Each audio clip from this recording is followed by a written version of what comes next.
Nigeria, oh our Nigeria.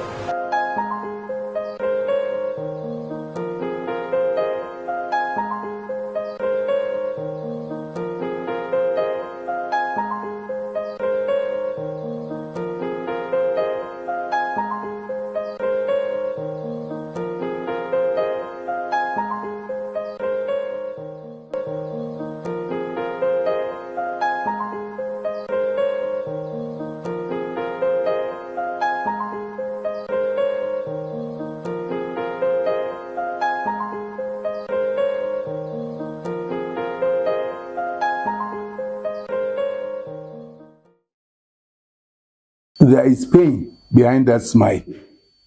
Just do your bit. One learns every day. Anyway, a man is supposed to learn from cradle to the grave, as said by the Prophet of Islam, Muhammad sallallahu alaihi wasallam.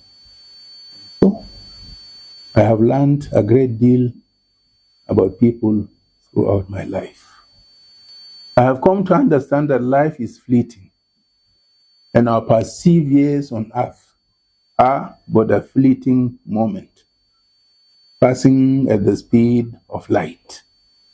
It is also true that behind every smile, we may see multiple pains that surface the moment the smile is wiped away.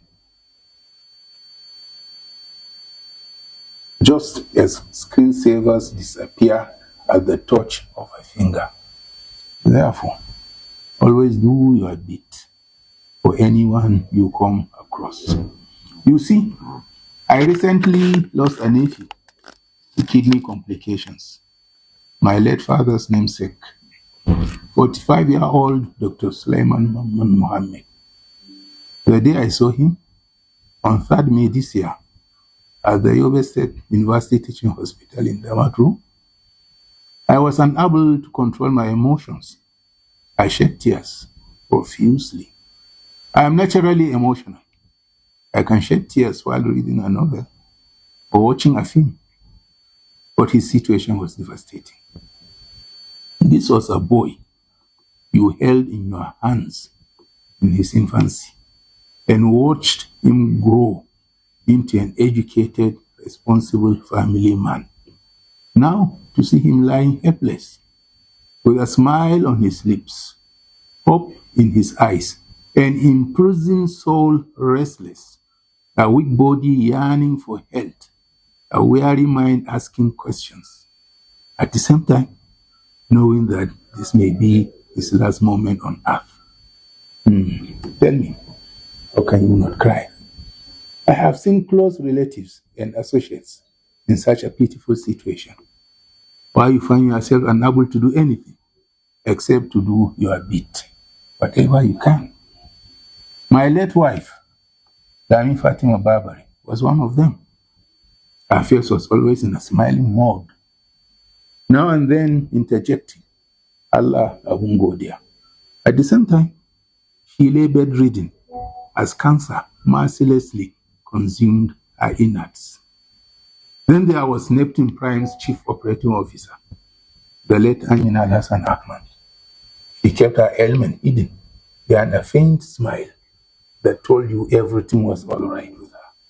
But it was not so, because cancer was debilitating her insides as well.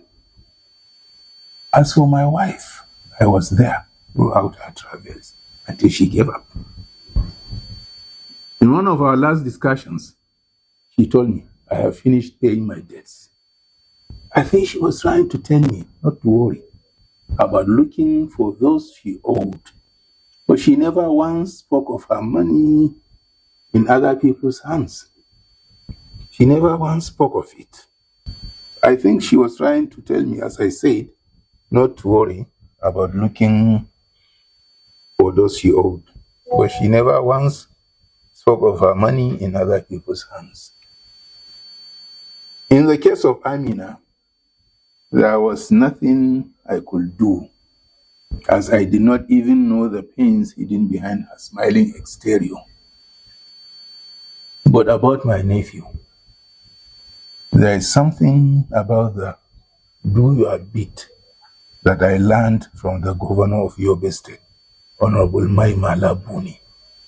As his tradition of personally offering assistance to all manner of people with health challenges, particularly Yobe indigenes, or through his government, he did help the late Dr. Suleiman Mamman. Along the line, some people, for no cause whatsoever, brought a scathing piece that went around social media against the government, making it look as if it came from the family of the sick man. It was deliberately meant to enrage the governor and stop him from helping out. Maimala, being the man that he is, just brushed off the town for its nuisance value and cute about health, and went on to give him the necessary support. Or he just did his bit. My nephew's friends, Dr. Suleiman Dauda and Mohammed Goje, who are ever ready to support the governor in his duties, also contributed immensely towards assisting the boy. You see, in this life, one must always do their bit so that whatever happens, they can have a conscience like that of a baby.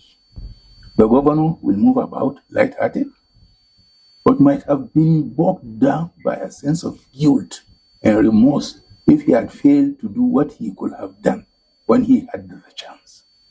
All those who could have assisted, not only the late Suleiman, but all human beings they came across, but failed to do so, will go to their graves with a feeling of guilt and failure. But this is for those with a conscience.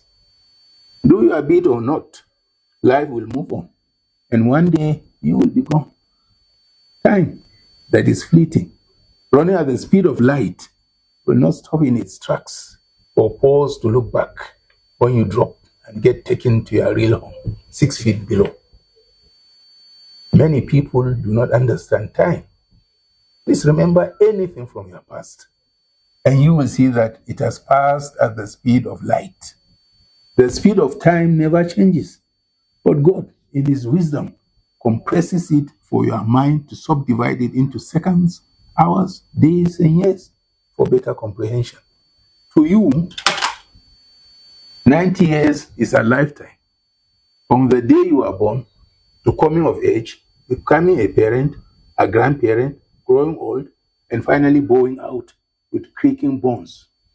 A housefly goes through the same motion in 28 days, a male mosquito in 10 days, and a female in 56 days.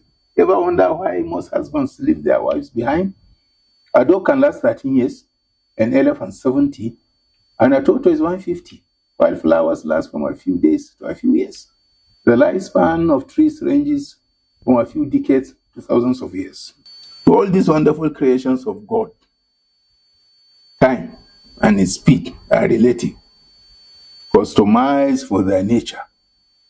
Some creations, their lifespan is not even up to that of a housefly. Yet, your whole life is not up to a dot or a speck in the sands of time, less than infinitesimal. When you are 90, you think you have grown, become a father, grandfather, great-grandfather, die off at 90. In 28 days, a fly too becomes a father, a grandfather, grows old, and dies. Mercifully, our brains are geared to compartmentalize time, and our imagination to slow and normalize it for our nature. Ditto for all God's creations, based on their anatomy, physical structure, and composition. That aligns us with the universe and the essence of the Creator, which makes us one or universal with all that we know. Therefore, always read and see behind the smile of all creation. Be good to all, meaning unto all. Do your bit. Because whatever you do, good or bad, you are doing it to a part of you. And it must affect you physically, mentally or spiritually, positively or negatively, according to your intentions. A word, they say, is enough for the wise. Thank you.